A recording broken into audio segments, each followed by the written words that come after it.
Trump awaits answers from Barr as judge tosses DNC's Russia collusion lawsuit. By Ivan Penchukov. One day after a federal judge dismissed the Democratic National Committee's DNC Russia collusion lawsuit against his 2016 campaign, President Donald Trump on July 31 pointed to an ongoing inquiry by the Justice Department into the origins of what he called the greatest political scam in the history of our country. Judge John Coelho, an appointee of President Bill Clinton, on July 30 dismissed all of the DNC's claims against the Trump campaign and other defendants in the case. The judge also declined a motion to sanction the DNC for maintaining the lawsuit even after special counsel Robert Mueller found insufficient evidence to establish that the campaign colluded with Russia.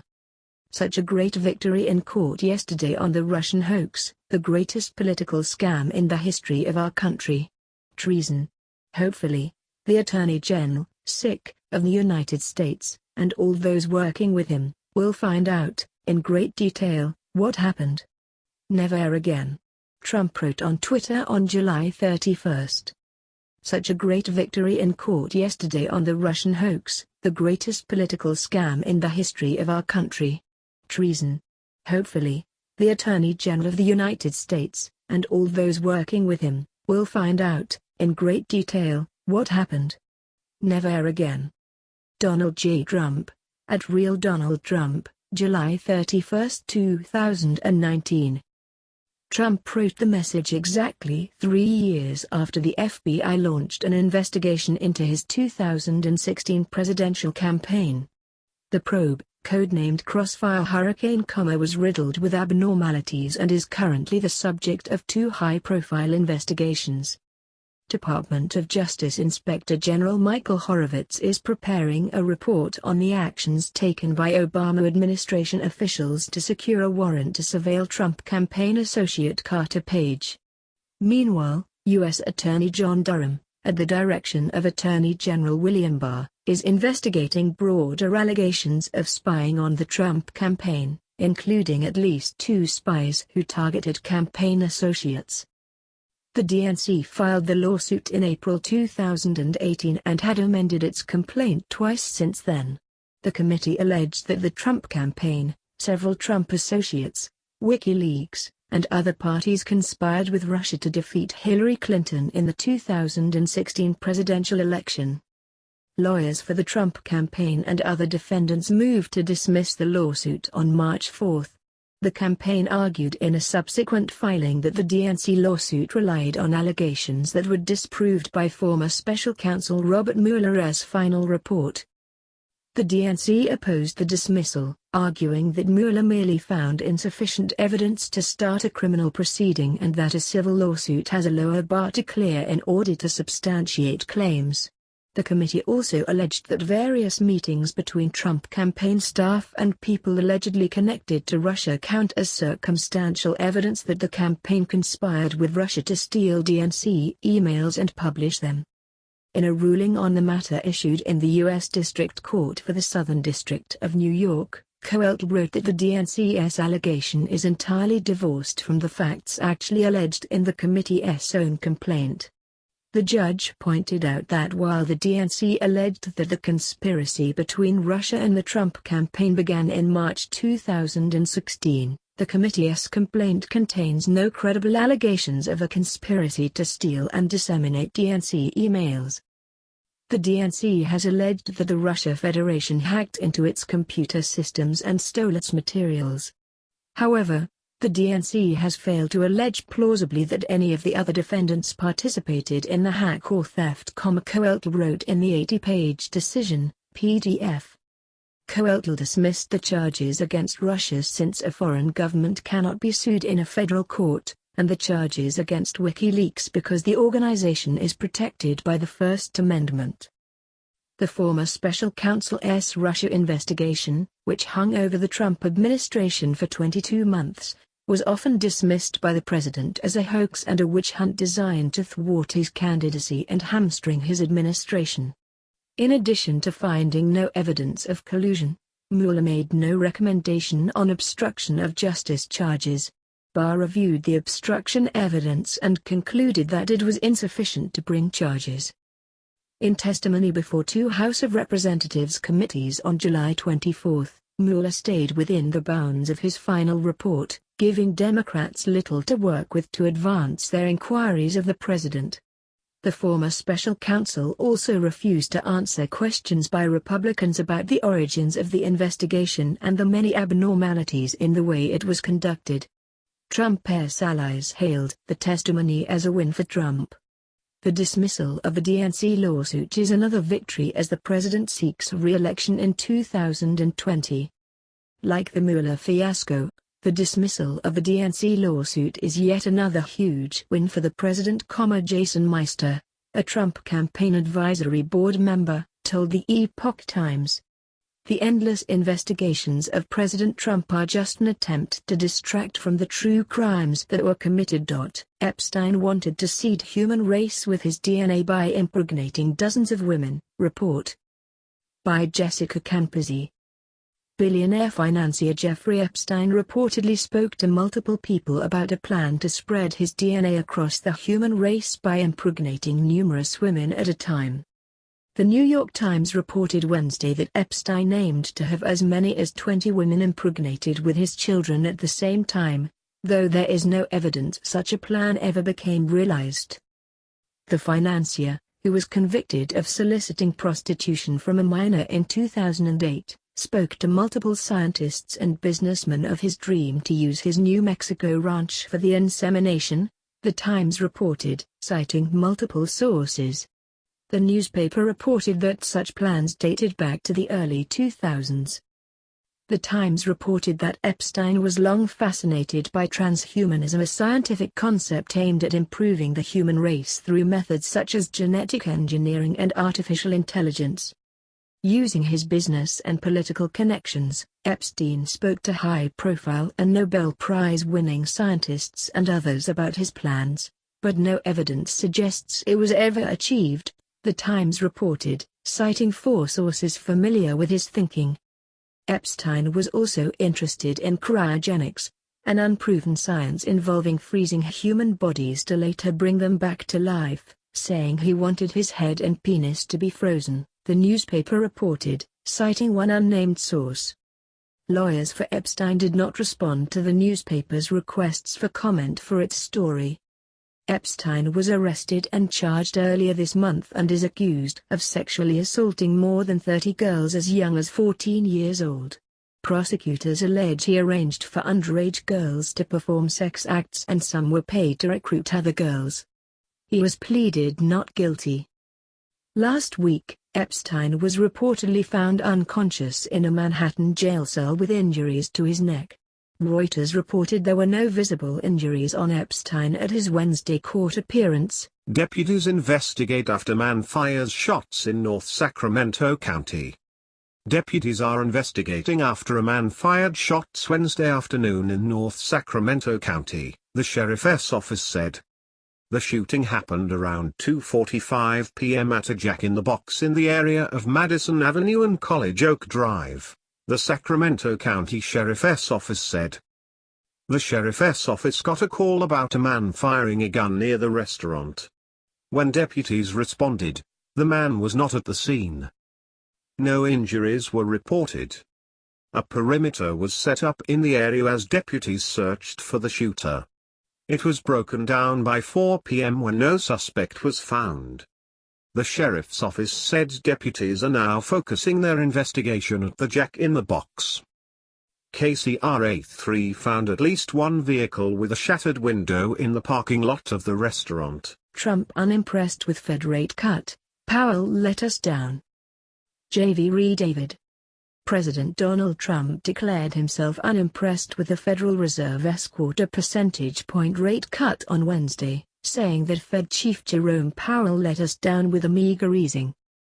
The central bank cut rates for the first time since the 2008 crisis, in what market observers interpreted as an insurance policy to buffer the economy against a deeper downturn. Yet in recent days, Fed officials have sent conflicting signals about the need for a new easing cycle, especially with unemployment low and growth above 2%. Wednesday's decision sent Wall Street sharply lower as investors digested confusing statements from Powell about the rate outlook. It also prompted Trump, who blasted the Fed for hiking interest rates last year, then failing to cut this year in the face of a slowdown, to reiterate his displeasure with the central bank, and the man he selected to lead it. Via Twitter, the president unleashed his latest tirade at the Fed, criticizing them for not giving much help to the U.S. economy. What the market wanted to hear from Jay Powell and the Federal Reserve was that this was the beginning of a lengthy and aggressive rate-cutting cycle which would keep pace with China, the European Union and other countries around the world.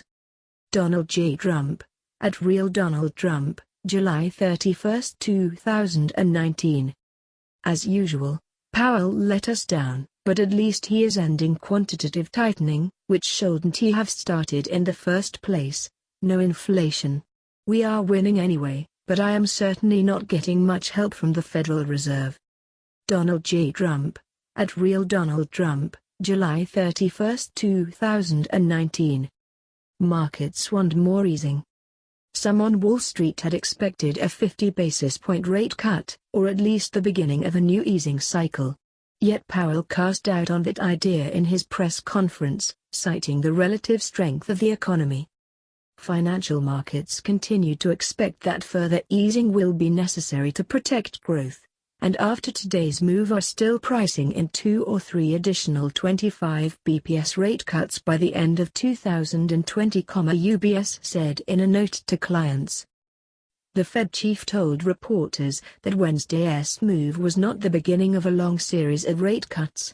What we are seeing is that it is appropriate to adjust policy to a somewhat more accommodative stance over time. The Fed's easing elicited a mixed to negative reaction from Wall Street economists. Some critiqued the central bank for appearing to bow to political pressure, while others say the Fed's move was unnecessary given healthy growth and a strong labor market. Kudos to the Trump economics team for getting the president's view across and Fed officials to act on it. What's next? Return to the gold standard? A sarcastic Chris Rupp from Muffg Union Bank asked on Wednesday.